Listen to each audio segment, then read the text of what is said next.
Good morning, everyone. My name is Larry Chang. I'm project manager for BAS Center. And on behalf of both BAS Center and HVAC Excellence, I'd like to welcome you to our webinar, The ABCs of Building Automation Systems, starting a BAS program. We've certainly received many inquiries about what it takes to start a BAS program since we became a national center, and we're hoping that many of your questions will be addressed through this presentation. And just roughly an outline of our presentation for today. We'll do a round of introductions here, and then we'll dive into the importance of experiential learning in BAS. I think many of you probably all already embrace a hands-on philosophy for learning, and certainly that extends into this discipline as well. Next, we'll look at the development of a BAS program and lab. What are the different elements and processes you need to consider? And then we'll wrap up with, again, some highlights of the ways that BAS Center can support your efforts. And at the end, we'll take whatever questions you all may have. Our presenters today are Brian Lovell, who is a co-PI, that's co-principal investigator for BAS Center. He's been with us since the beginning. In the previous lifetime, he was a controls technician and a contractor. He ran his own business, and currently he's the president of the Association of Controls Professionals, a nonprofit which is set up for advancing building automation education. And then our friend in Omaha, Nebraska is Robert Nirenberg, who is the program coordinator for the HVAC program at Metropolitan Community College. I've worked with both of these gentlemen for a number of years, and I think you'll really enjoy what they have to say. Just briefly to give you some background information about BAS Center, we are the only national center funded by the National Science Foundation Advanced Technological Education Program. That program is intended to assist community colleges across many industry sectors to ultimately boost the technician workforce. And our particular task within this universe is to assist community and technical colleges with improvement and expansion of programs in commercial HVAC, energy management, and building automation, to name a few. Our intent is to help support high-performance buildings and to make them more sustainable in their daily building operations. Now, what can BAS Center do for you? If you look at the opportunities and resources here, first, a major resource we hope you all be able to take advantage of is our multi-day instructor workshops. We have 2 each year. This past January, we had our annual institute, which focuses on high-performance building operations. And then in June, this coming June, we will have our annual building automation workshop in Omaha at Metropolitan Community College, and I'll let Robert Nirenberg speak more about that later. We also offer technical assistance with curriculum and lab development, and also have negotiated a series of equipment and software discounts for our member colleges. They include products available through distributors such as Kelly, and also through manufacturers such as Siemens and Honeywell. Then also, I'd like to highlight that we can assist with a review of your grant applications in case you're interested in pursuing an NSF project grant. Some of our member colleges who have been successful include Raritan Valley Community College and Valencia College. which is located in Orlando, Florida. We just received news today that Wake Technical College in North Carolina was awarded a project grant to the tune of a little over $450,000 to create a new building automation program there. So, a big shout out to you folks who are hopefully on the call. We're really proud of you, and we look forward to working with you further. And then finally, don't forget about our resources that are available on the web. There's our website, bestctr.org, where you will find past workshop materials and research papers. And then also, since we are talking about webinars today, all of these past webinars, and there are others besides the ones you see here, they're all available on YouTube, or you can access them through the BEST website. Now, without further ado, here's Brian. All righty. We'd like to start, as Larry mentioned, with a very important topic in setting up building automation programs, and something that you should think about before you even begin, and that's how you're going to teach. Teaching is such an important thing, especially in this day and time where we have so many young people who are coming to us who aren't ready, who do not have the basic skills. It's part of our charge as educators to teach them how to become learners as much as it is to teach them the technical aspects of building automation systems. The screen you're looking at now is called A Nation at Risk.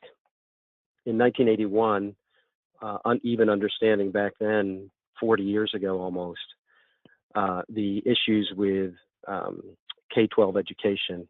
A National Commission on Education was chartered to examine the quality of instruction in the United States.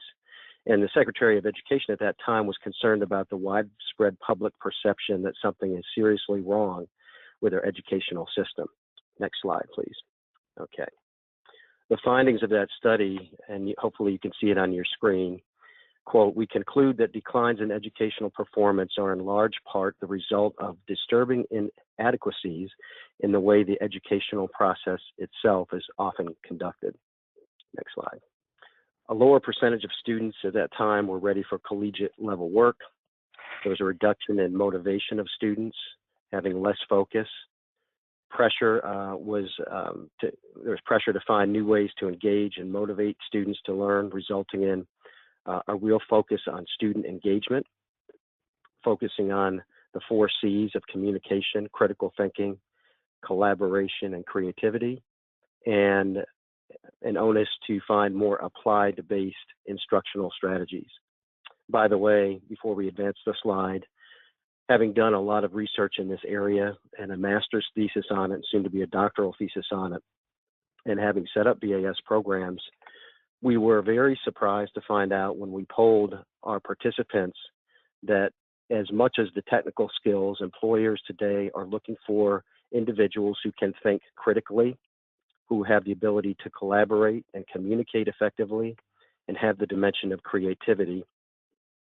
And this was 40 years ago, where these results came out as suggestions from the study, but they're very present today. This is exactly what employers are looking for. So how do we prepare our students to develop and foster those skills as we're setting up our building automation programs? Next slide, please.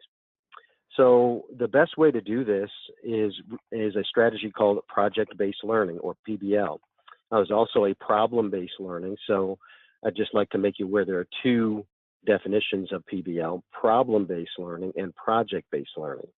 Today, we're going to talk about the elements, just briefly, of project-based learning and how it's so important to include this forethought in your programs as you're setting up new building automation environments. It's a proven pedagogy, and that's an educational term you're going to hear a lot when you're in education, which basically means instructional methods, educational approaches, which promotes the development of those 21st century skills. It promotes retention, and it promotes the 4 C's that we just discussed. It's an immersive instructional method whereby students create unique work products through collaborative, active learning and the pursuit of a problem that's or project that's beyond any one student's ability to solve themselves, which forces collaboration, forces communication, it reinforces creativity, etc. And the picture you see on the screen was from almost 15 years ago now, one of our student groups presenting a public product of something that they had gone from a concept, conceptualized, design phase into practice and actually put it together and then reported out and shared that public product with employers in the Atlanta region who became then their assessors for the quality of their work and ultimately became many of their future employers. Next slide, please. Okay, to summarize the critical elements of project-based learning, you have a complex problem, question, or challenge. It's an authentic project, which means that it's real world in nature. It's something that they would likely run into once they graduate from the BAS program. It promotes some sort of sustained inquiry and active learning. As we discussed, it's beyond a simple question and answer. It's a development of a project, development of a work product that is beyond the ability of any one student to complete by themselves. Have an element, have equity in the project itself because they've helped decide what project it's going to be, and they have a say as part of a team in how they reach that goal in developing that product. There's often reflection phases in this process where students will reflect as a group and individually and then come to the instructor and reflect on progress and seek suggestions about how to surmount certain challenges that they run into along the way. There are cycles of feedback and revision, as I just mentioned. And then at the end, there's a unique publicly presented product, work product, that's often presented in front of employers or people who are in the BAS industry that can assess the quality and maybe provide some insights into what they might expect in the field that's similar to the product that they develop. Next slide, please. In 2013, the reason, well, let's backtrack just a moment. The BEST Center has been promoting this educational approach or pedagogy for almost since its inception, because building automation systems lend themselves to this style of education. If you think of building automation systems as the central nervous system of a building, just like the human body has a central nervous system, it's a window into all the information and all the data that's happening within the building and the building performance, et cetera, et cetera. So it becomes a window into building performance. And that provides information for students on how to suggest perhaps energy conservation measures, improvements of monitoring or calibrating particular sensors or changing the location of sensors, et cetera, et cetera. Presents an almost limitless array of potential projects for students to leverage, which not only impact their building automation program, but the broader campus at large. And that gives students an immersive experience and also motivates them to a very high degree in solving a problem and then seeing it through and then actually seeing the results of the application of their project. We've seen this, we've assessed it. Almost 10 years ago, we began assessing the effectiveness of this approach. And it led to a very widely distributed guide called The Campus as a Living Laboratory. I was one of the co-authors of this in 2013. It was supported by, as you see, the United States Green Building Council, the Kresge Foundation, or the Kmart Foundation folks, and the American Association of Community Colleges. And it provided a basis for establishing an educational approach. What are the elements that become critical in executing a immersive project-based learning or living laboratory educational, framework for an institution? This guide is freely available, and if you would like a copy of it, just reach out to us. We will certainly distribute that to you. Next slide, please. Okay, so now to the elements of developing a BAS program and the critical things that you need to consider when you're starting a new program. And we'll go through these in depth with their own slides, but to give you an overview, these are the elements we've identified through many iterations of setting up BAS programs around the country that are critical to your success. Number one is identifying a program champion, and these are fairly sequential in order. Some of them can come out of order a little bit, but this is generally considered the process that we support in establishing a program.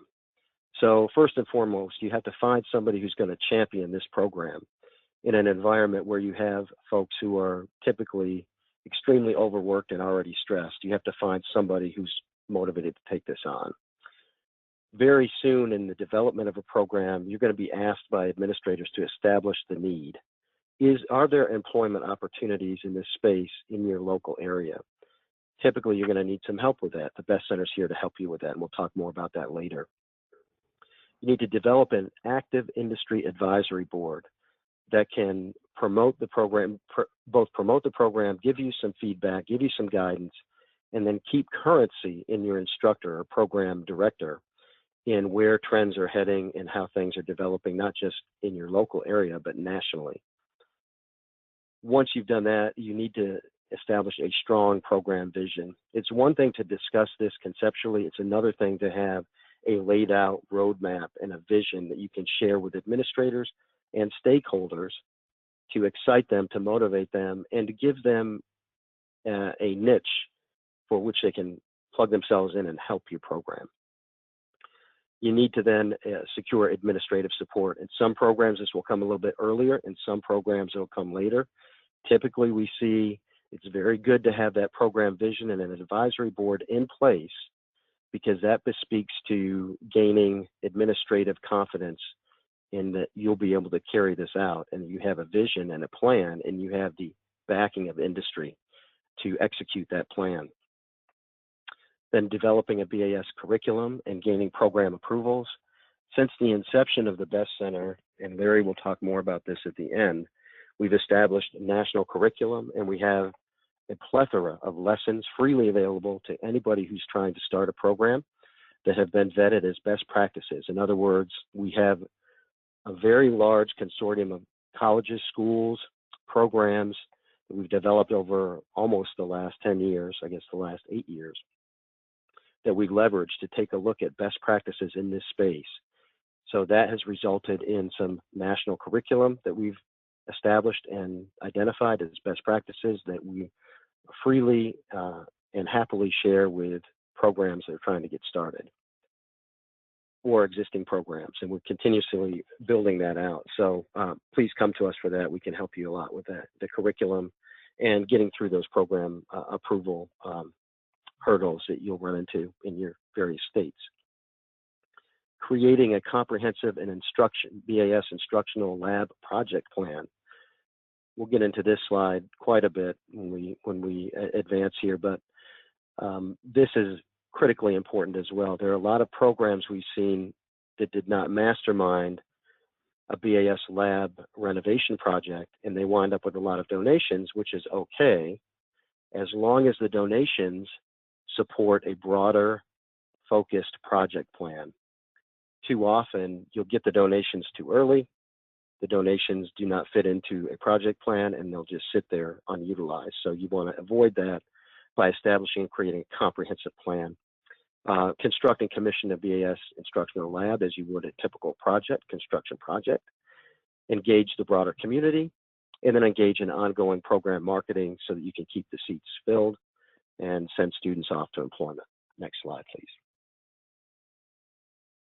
Okay, let's take a closer look at each one of those critical elements. And at this point, I'll be trading off with Robert Nirenberg, who's one of our leading programs and program experts in Omaha at Metropolitan Community College. But I'll take the first slide. And this slide is identifying the program champion. As we've said, it's a critical first step. It's often an instructor of another program or a highly motivated, skilled instructor who's interested in taking this on. You're looking here at Gerald McWater, who was 30 years ago my instructor, actually, at DeKalb Technical College, now Georgia Piedmont Technical College, and Dr. Deb Hall, who was an NSF grant recipient, maybe 5 years ago, and was able to lead the program development at Valencia College. And we'll talk more about how we can help you with NSF grant awards.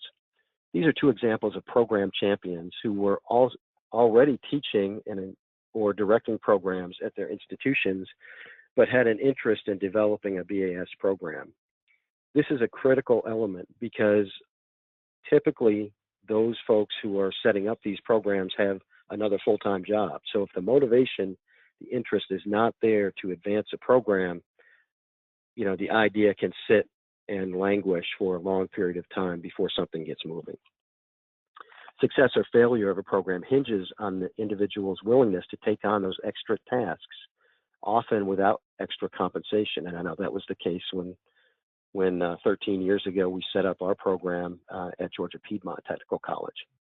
I'll turn the next slide over to Robert. If you can advance the slide, please. Good day, everyone. As Brian previously stated, one of the things you must do is establish need in your area for a BAS program.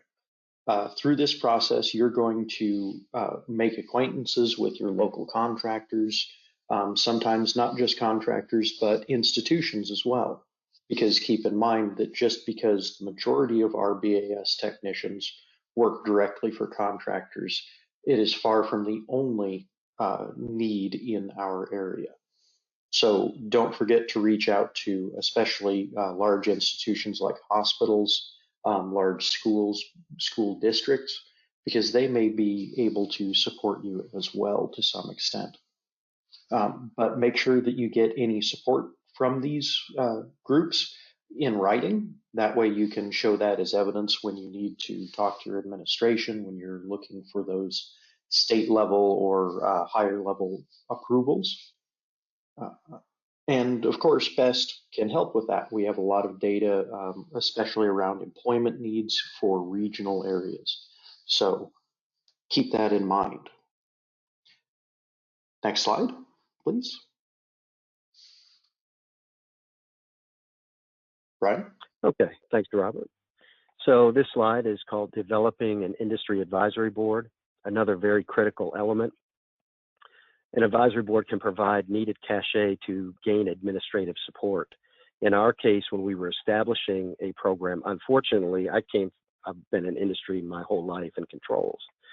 And when I stepped in to Gerald McWhorter and I teamed up to set up both a refrigeration program and a controls program and a sustainability program. And unfortunately, in a lot of institutions, and this will probably resonate with the instructors on the call, there's such a hierarchy sometimes your voice is not heard in the way that it could be heard, let's say. Industry advisory boards can really help in that process. If you have an active advisory board with a number of large organizations, which I know we did, their voices, the chairman of that advisory board backing what you're saying, or even writing a letter to administration themselves about the need and about their interest in supporting a program is critically important to getting through both attention and through that first phase of interest in administration to support this. They also can help significantly in laying out a laboratory design.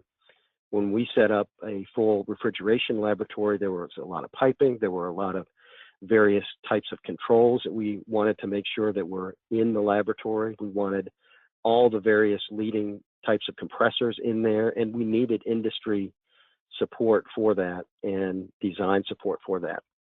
Critical. Assisting in creating that master plan that we discussed for the project of renovation of your existing facilities, they can help in that. We use them a lot for guest lecturing, and we continue to do that. For new students, we'll have a minimum of 6 industry speakers come to the first class, the survey class of building automation that students take, and describe their experience, describe their career pathway, and more importantly, describe their need and interest in hiring students once they've had several semesters of instruction. And that leads to internships and employment. Of course, there's the in-kind donation component to advisory board members. I would suggest not getting lost in the weeds about continuously seeking in-kind donations before that project is in place. However, once it is in place and you have specific needs that need to be filled, the advisory board can help you fill those. A word of caution. These folks are very busy. Construction is booming. Building automation really never goes into recession because buildings still need to be maintained and or retrofitted. So these folks are typically very busy. You need to respect their time, start your meetings on time, make sure that you record those, share the minutes with the group, and keep them engaged. A word of caution here too, advisory board meetings should not just be a report out for all the great things you're doing. They should be an engagement where you request certain action items and follow up with those advisory board members. They really appreciate that. You need to understand their motivation. Why are they there? Are they seeking students? Are they seeking marketing opportunities for supporting your program? Or are they there, sometimes they come there seeking a project themselves. You need to understand that motivation early on. And they're also no substitute for that program champion or program leader. Don't let individual organizations take control of the development and the design of your lab, because what you'll wind up with perhaps is more proprietary laboratory than the one that's focused on distilled, basic, common skills that every technician needs to know. Next slide, and I'll turn it over to Robert. All right, so once you get to the point where you've got all this support in place, you've got an idea where you're going, it's time to start planning to develop your lab. And actually planning this is 100% crucial. If you just kind of put it together as you get donations, if you put it together as you get needs, you will end up with a semi-functional lab at best. And sometimes you'll end up with a malfunctioning lab. So be very purposeful with your physical organization of your equipment. Be purposeful with what equipment you choose to put into your labs, because we've all seen those labs in other programs where it looks like they just kind of went and raided a junkyard. That's not something that you want, especially not with a new program, which you know admin is going to be coming to look at because you're absorbing resources from them that they could be spending somewhere else. So you need this to look good and be functional both. Make sure that as it's going in, you are participating in the process of developing the lab. I'm sorry, we're still on the planning portion. And don't let, as Brian said, any one industry partner drive the lab to be specific for their needs. If you have one predominant partner in your area, then yes, they're going to be a large portion of what goes into your lab. However, what they need is going to be very specific and oftentimes very proprietary, especially with building automation systems. So you cannot let them drive that bus. You have to be in charge, and you have to discern what exactly is needed for the students to learn and understand the basics. It is not necessarily important for students to be able to just work on one brand of controls. There are some basics that come across all control platforms. As one of my service managers once told me, controls are controls. There's basics that go into place with all types of controls. So if we can teach the students those basics and maybe get them familiar with one or two products, it will be very easy for them to translate that information over to whatever product line they end up working with predominantly once they're in the field. And do keep in mind that even though they may work for a given contractor that only represents product X, that doesn't mean that's the only product they're going to work with in the field either. So that just increases the importance of those general knowledge items. Next slide, and back to you, Brian. Okay, thank you, Robert. Securing administrative support, higher education administration, and we've learned this from working with at least 70, 75 colleges now. They have an interest in doing the most amount of workforce good, always with limited resources. So when you pitch a new program or laboratory that's going to cost resources to an administration. Understand you're going to be pitching against other internal pitches for other programs that also have a need. So you want to come to administration with that project plan, with a strong advisory board, with a strong vision, okay? And then you will likely get strong administrative support. One of the things that I do a lot of is help new programs and nascent development of new programs in sitting with administration to make the case.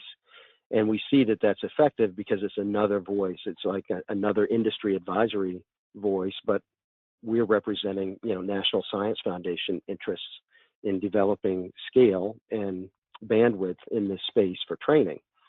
So the more voices you can get when you approach administration to compete effectively against other programs that are trying to develop, the better off you're going to be. Administration wants to support you. You have a great story to tell. Your BAS job opportunities are one of the hottest in the United States right now. And administrators want to lead. They want to talk about new innovative programs that are going to serve the interests of the broader community. So help them do that. Make it easy for them to support it by having the following things available when you go for that administrative meeting. Have the career pathway data available. Identify the various routes that your students can go into when they enter building automation systems, and then have the data which supports that. We track data on a daily basis and have for 3 years. We probably have the most extensive data pool available right now to help you make the case for the need in your area, especially if it's a metropolitan area. Letters of support from local employers also carry a lot of weight. Of course, you have to have that program champion. Hopefully that program champion is a good communicator and a good leader who can share that vision effectively. You want to share that initial program vision and engage administration in adding to that so they have a hand in it and a stake in it. You also should have, even if it has not been identified by administration, some thoughts about where this program will be housed, the identification of it, and at least an initial sense of what it's going to take to renovate that space for a complex BAS laboratory.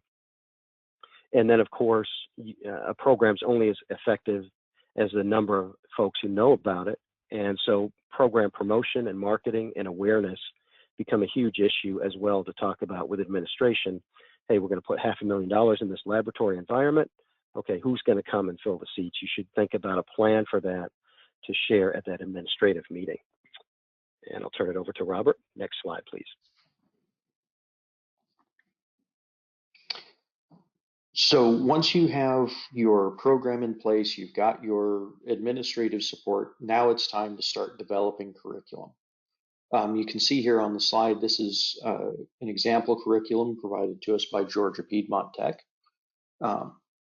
And please note that this program grew out of a HVAC and refrigeration program.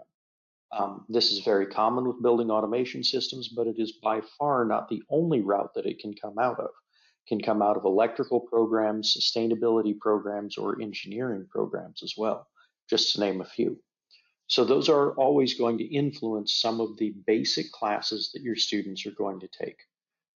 And you could even develop a BAS program completely from scratch in an organization that does not have any of these. Don't be intimidated by that. It's possible. Don't get me wrong, it's going to be hard work. But as you develop your curriculum, keep coming back to what do the students need to know once they get into the field. There, oftentimes when we're developing curriculum, we tend to get caught up a little bit in the minutia, into the higher level, more advanced thinking, which I guarantee your advisory board will also push you towards. Keep in mind that when they hire people, they are looking for people who are journey level or master level technicians, which is just not practical to come out of a community college. So you have to kind of tone down what they're looking for and bring them back into the real world with what we can produce, or what your school is capable of producing in the time period that you're offering. But you do need to lay out your curriculum in a logical fashion. You can build off of what is already there, hopefully. If not, you can develop from scratch. Next slide, please. Back to you, Brian. Thank you, Robert. That I'd like to just visit one of the last things Robert mentioned there and bring more, I guess, emphasis to that. The advisory board will push you very much so towards the highest level technician you can produce. You are faced, however, typically with the realities of taking somebody who knows nothing about any of the principles of controls or electricity or mechanical systems or sequences of operation or IT or on and on and on, and turning out somebody who is competent at a basic level. And you have to communicate that very succinctly to employers so they understand what they're getting. This is why internships are also very important, to establish a program of internship so they can understand the level at which their new employee will be. And it's going to help them. It's really going to help the employers. They may have to add some to that, but if you can focus on those basic skills, mastery of the basic skills in those bucket areas of competency, you're going to produce somebody who's highly, highly likely to get a job in field. Okay, this slide is create a comprehensive laboratory project plan. All the other elements are in place. Now you need a project plan. Many programs we see fail in this phase of the project. You don't want to fall into the trap of constantly seeking more donations, which your administration is going to love because some states have matching funds, etc. They'll love that, right? But if they don't fit into that comprehensive project plan, it's a tail wagging the dog approach to development, and that never works out very well. You want to make sure that you take lots of time in this phase, leverage your advisory board members, your engineering contacts in building automation, let them help you develop this phase of it.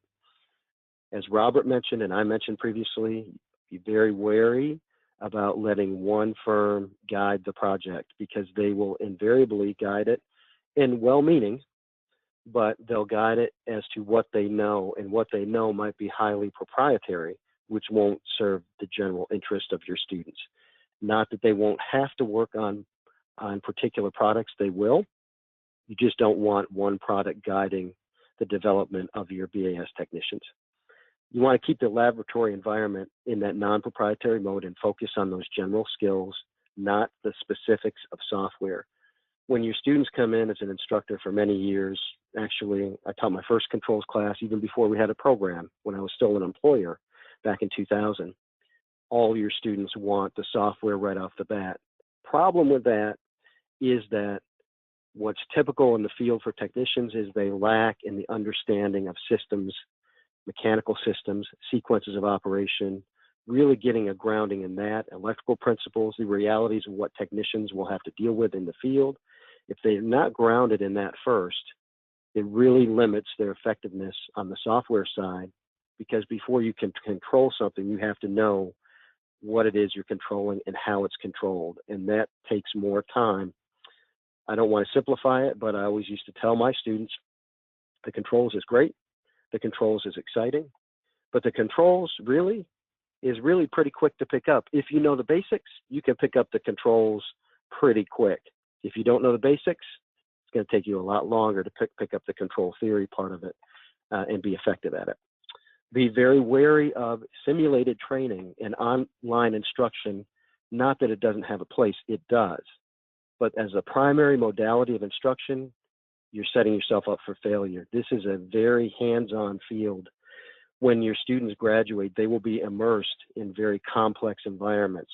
The more you can expose them while they're in the program to commonly encountered piping systems or valves or you name it, anything they can get their hands on, most of the skills of building automation are still hands-on and require that immersive learning. Preferably, if you can expose them in a project-based learning format, you're gonna wind up with outcomes that you really can be proud of. I say this because a lot of our programs, ours included in the beginning, we bought a lot of simulators. We bought a lot of, canned trainers from various manufacturers. We flipped the classroom to a certain extent and had to move back from that because students were getting what we call procedural knowledge more and proprietary software knowledge more than the basic skills that they need to be really good at, like terminating wires or wiring up a 4 to 20 milliamp loop and things like that that are very, very hands-on. And then an exposure to those live systems. So important for students to see those systems in the lab working as they would in the field. Just critically important. So that's why I have this bolded out there. And I'll stop there and turn it over to Robert. All right, so just to build a little bit off of what Brian said, one of the cautionaries, we've warned you about letting your industry advisory board or one member of your board drive your program too heavily. Once you get to the point where you're developing your lab, when you're starting to construct it, when you're getting to commissioning, there are some organizations out there who are going to offer to help you with this. Walk into these conversations with your eyes open. Some of these organizations are really great for and don't have any self-serving intentions behind it, past hiring your students. Others do have some intentions that are more beneficial to themselves than they are to you. Some groups will offer certifications associated with specific trainers that, of course, administration loves stackable certifications and credentialing and things like that. When groups show up with this type of information, take it to your advisory board. Talk to your advisory board about this information because it may or may not actually be useful to your students. And if it's not useful to your students, then it's probably something you would strongly consider not including in your program. Now, once it comes time to actually construct your lab, this is where the fun really starts to go. And one of the things I highly encourage is include your students in the construction process as much as is practical. Okay. Now, there are going to be some things that you can have your students do. There are going to be some things that just through necessity is going to be driven by contractors. Try and balance that as much as possible. Bring your students through the lab and show them the construction process at the very least, because this is construction process would actually be a great example of project-based learning, because you have a project going on that really brings things from the ground up, and you can use that to influence your students in future when you see them. So keep in mind that building a lab does take time. It is not going to be something that is going to be run overnight. So be prepared for it to take a little while. And especially if you're involving your students in the construction, typically that means it's going to take longer than you think you can. Keep your advisory board members involved in the process. They can do, they may want to do some of the work, and there's nothing wrong with that. Just make sure they're not the ones driving the bus, that you are. And as we've said many times before, teaching our students, plan your work and work your plan. Stick to the plan you started with as much as possible. Occasionally, you will run into scenarios where the way you planned it initially just isn't going to be workable. Go back, revise your plan, and then continue working your plan. If you go off of the plan, then you can get into deep water very quickly and end up again back with a not as functional lab as we want. Keep in mind, once your lab is physically complete, there's still a lot of processes of checking back to make sure that everything actually works once it's been installed. This is a process in building automation called commissioning. Some groups will call it point-to-point checkout. There's a lot there, and this is one of those great times to involve your students. There's a lot of things to check. You've got students, use their legwork. Provide them simple problems, simple tests, and just take it for what it's worth. All right, next slide, and back to you, Brian. Thank you, Robert. Engaging the broader community, sometimes this is not considered. You have a local resource that you can celebrate, If you're going to execute an effective building automation laboratory, just as a project takes more than one individual student to execute effectively, a building automation laboratory is going to take a number of entities to execute effectively. Celebrate that with your industry partners, with your administrators, with your instructors, even with your students. Foster those connections by opening up that lab and celebrating your success. The community at large is going to benefit from an active, innovative program. Welcome them into sharing the launch and into ongoing events. What you see here is a picture of when these programs were initially celebrated with our industry partners. I think 9 Fortune 500 companies were in the room. Johnson Controls, Honeywell, Trane, Siemens, United Technologies, to name a few, and a number of refrigeration manufacturers, all in that room celebrating. It drove a tremendous amount of interest in the program and a tremendous amount of students to enroll in that program and turn out as effective building automation technicians, which were, no surprise, hired by many of the organizations who attended that event. That's a real model to replicate and to build off of. And some of you on the call, I see the names. I know you've done a great job of this, and some of you have just recently done this, but continue to bring in the community and engage that broader community of stakeholders. You want to honor advisory board members, of course, in particular, and to a higher level for their contributions. And we've talked about fostering connections between employers and new students through open house events. One thing that was very effective in our institution was to each semester have an open house where the students and student groups would cook little hamburgers and hot dogs. It sounds silly, but we had administrators, employers, hundreds of people would show up for that. And so many of our students got jobs from that connection. Remember, 2/3 of jobs are secured by word of mouth, oftentimes not even listed on one of the job boards. So don't forget that important fact. And again, monthly or quarterly industry and community events. Another thing that was very effective for us, and I know for some other programs, is to have an evening each semester where you have an expert come in and talk about various related topics. It could be the Internet of Things. We had some scientists from Georgia Tech who were working on some amelioration techniques for waste using plasma technology. That turned out to be a fabulously popular event hosted by building automation students. Again, the more you can open up that lab and engage the broader community, the more support and the more students you're going to have in your laboratories and your programs. Next slide, please. Brian, you're a master on this one. You want to go ahead and take this slide as well? I'd be happy to.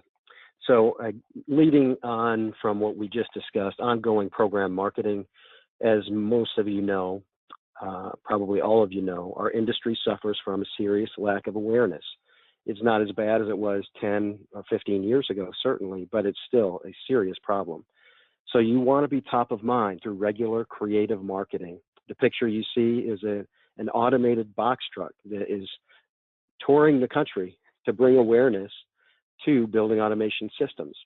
And it's very creative, it's very different.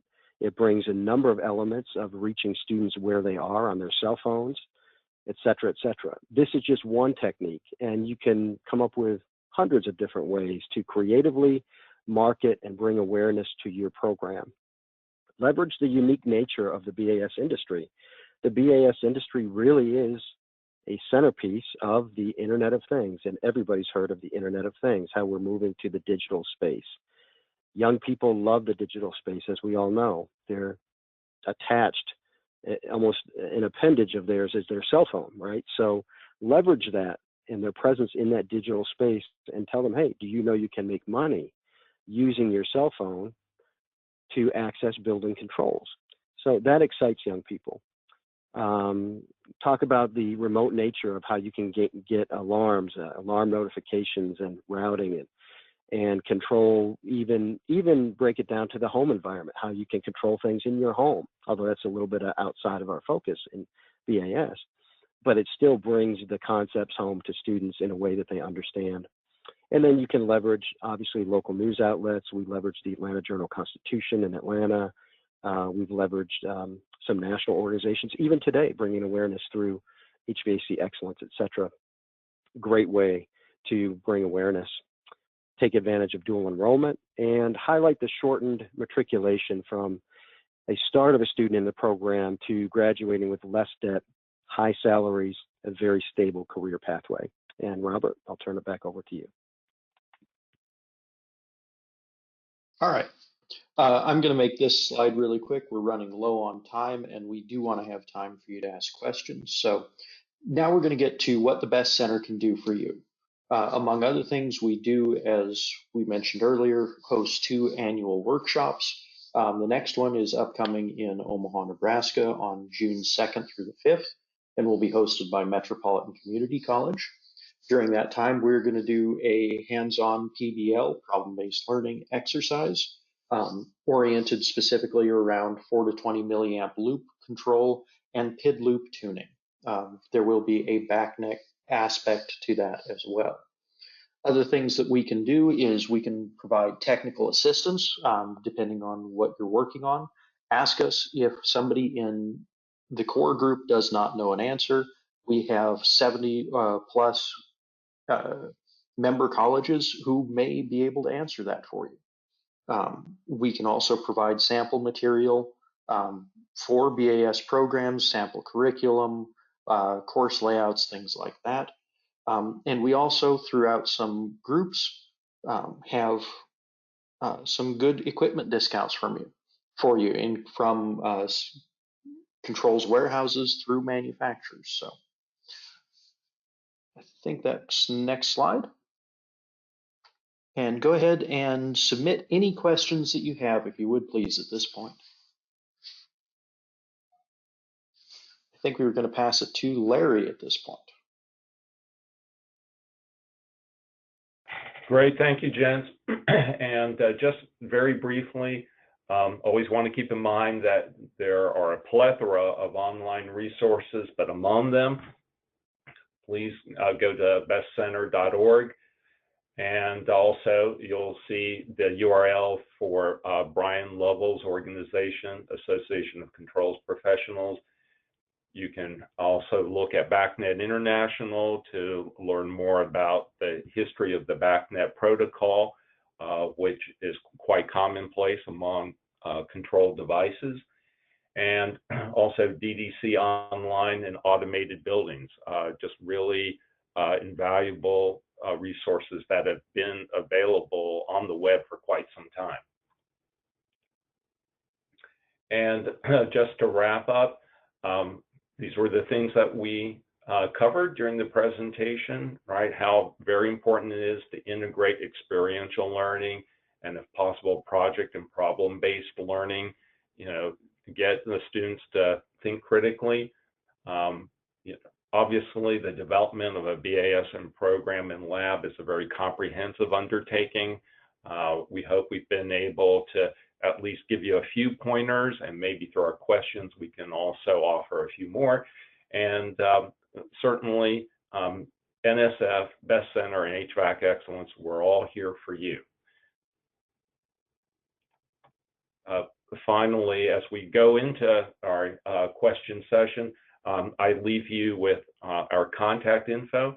I would recommend that any colleges who are interested in finding out more, perhaps contact me first. And then, you know, I think we can be in a better place to offer some referrals about where you go next. And with that, I think we're ready to start with any questions that might be out there. So our first question is from Greg. Hey, can we make the PowerPoint deck available? Now, I know we're recording this webinar, and we'll be able to share that back through groups through the BEST Center's website. Larry, do you know if we can make the PowerPoint available as well? Yeah, certainly. We can make a PDF version available. Just be sure to get in touch with us. You can send us an email with that request.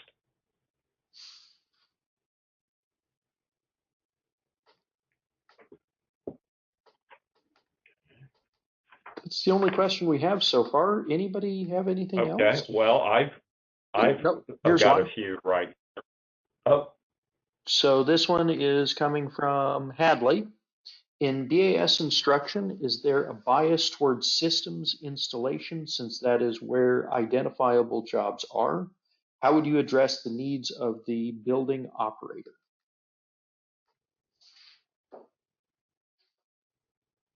Robert, would you like to take that one, or would you like me to take that one?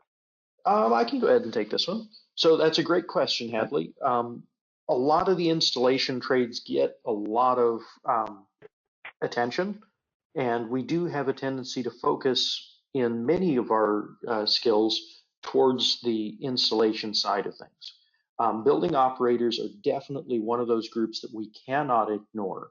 And simple operation of a building should be one of your entry level classes. Now, that's kind of more the interaction on how to operate a system that's in place. You do need to address troubleshooting problems later on in your curriculum. Um, and it would be worth potentially creating an entire course around that concept.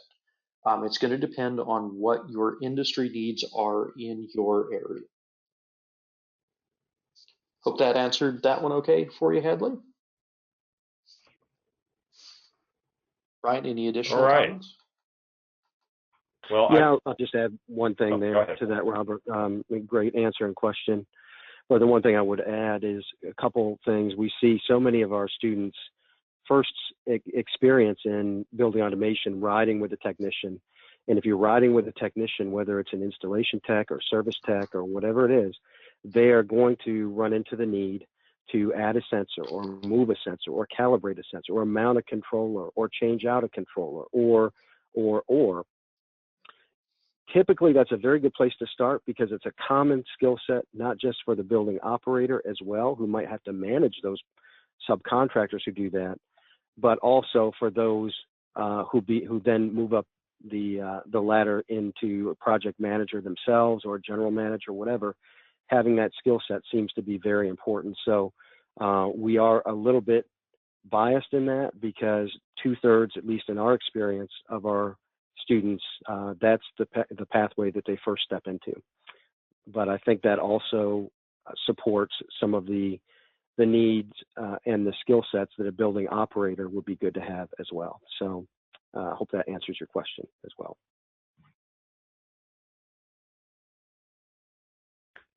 I see we have a question from Russ Hamilton. Are there any textbooks on BAS networking besides the ATP textbooks? Brian, I think you're probably more suited on this one right now. Yeah, we use a couple specific to BAS networking. The one that you reference is the most commonly one used, and we can provide ISBN numbers for that, and also connect with the publisher to get you, or you can, to get a free review copy of that. Another one that's not focused on just BAS networking, but it's a very big part of our program, is the CompTIA book on networking that prepares readers for Network Plus certification. Now I know that's more generalized, but it's a very important part of our instruction. There's a whole course on networking. I think that outside of that, what we use typically is supportive resources from, have worked closely with BACnet International, and BACnet International offers free memberships to any of its of students in BAS programs within the BEST Center network. So that's a resource where you can get specific BAS networking white papers and guides and technical information. That's another good source. Outside of that, Robert, if you have any suggestions there beyond that, I'll just turn it over to you. No, I don't have any other significant suggestions as far as the textbooks go. I will point out the importance of actually that Network Plus certification, that CompTIA textbook that Brian mentioned. We are running into more and more control systems that are going towards an entirely IP network base. In which situation are the technicians that we're putting out into the field are going to be, that's going to become a more and more critical skill for them.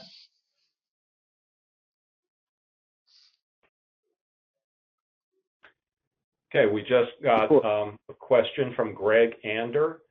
We are building an automation program in Orange County, and I am wondering if we can leverage what you have already done to cover manufacturing and other automation sectors and applications.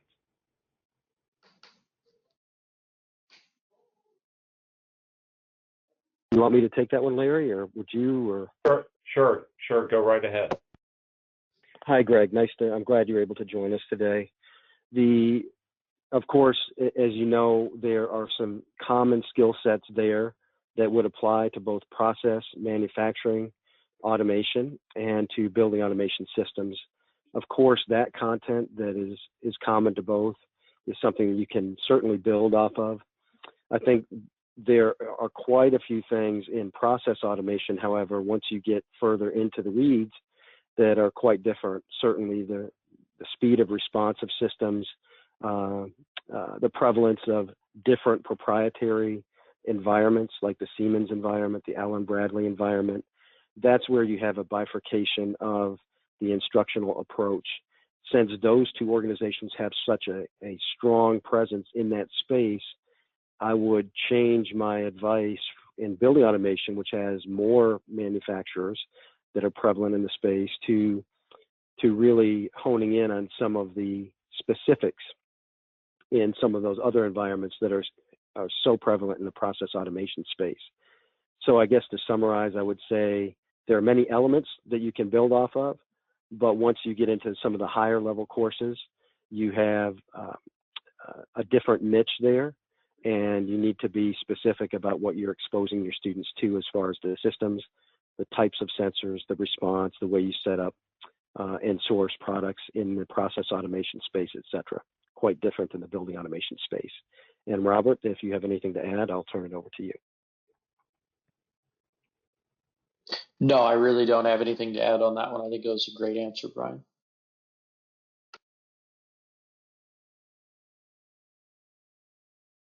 Okay. Larry, I'd like to thank everybody. Thank sure. you, Larry, for setting this up, and all the attendees, and Robert Nirenberg, who was a national resource in this space. Thank you as well. Enjoyed the presentation. Right. Well, I don't see any other questions, but I just want to throw out one of my own, and maybe we'll end with this, because I know there's so much that has to be done to start a program like this. Anywhere we can leverage and make things a little easier will certainly be helpful. And Brian, you have been working with a few states on establishing statewide standards for BAS curriculum, right? Could you give us an update on that, regarding which states, and if there's curriculum already approved that other colleges can go and basically utilize? Sure. Unfortunately, in higher education, every state has their system, and most states, although many are under similar higher education accreditation bodies like SACS in the Southeast or what have you, many accreditation bodies, govern that process.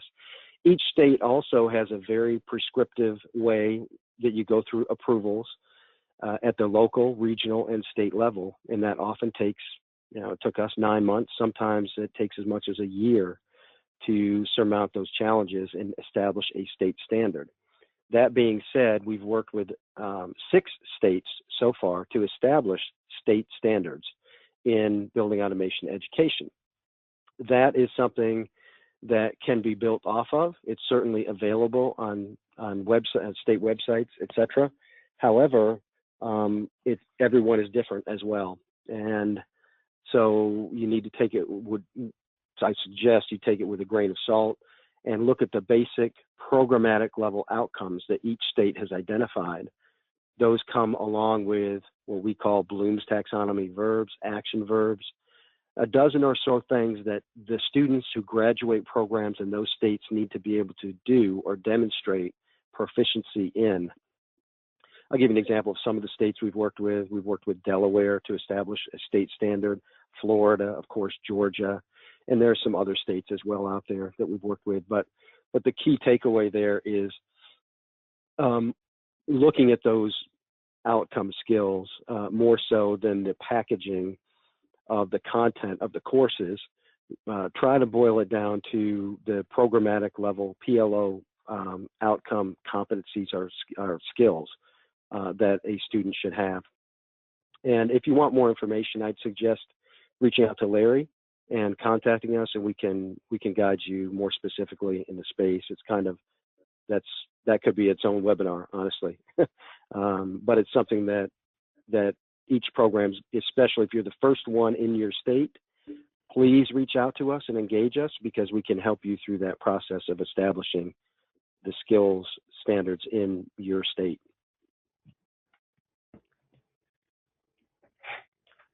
Very good. Thanks so much, Brian. Well, on that note, I'd like to thank all of you out there for attending today. If there were any questions that didn't get answered, we will be sure to follow up with you.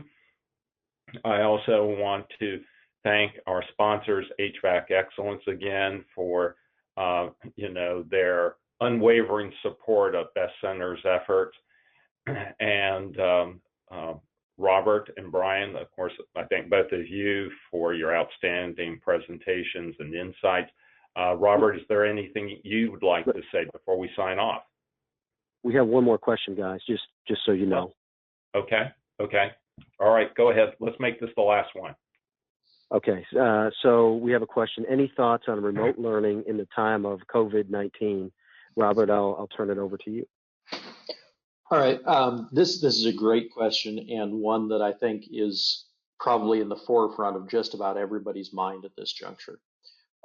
What we're in the process of developing exactly a plan focused around this here at Metro Community College.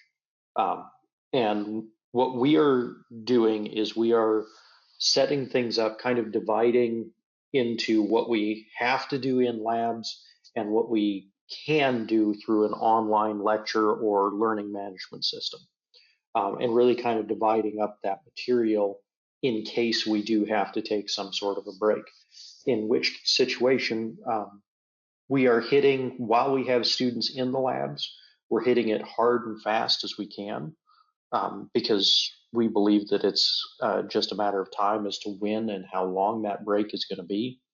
And then we will catch up on some of the theory afterwards. And in some situations, this actually may lend better, because so many of our students learn better with stuff in their hands.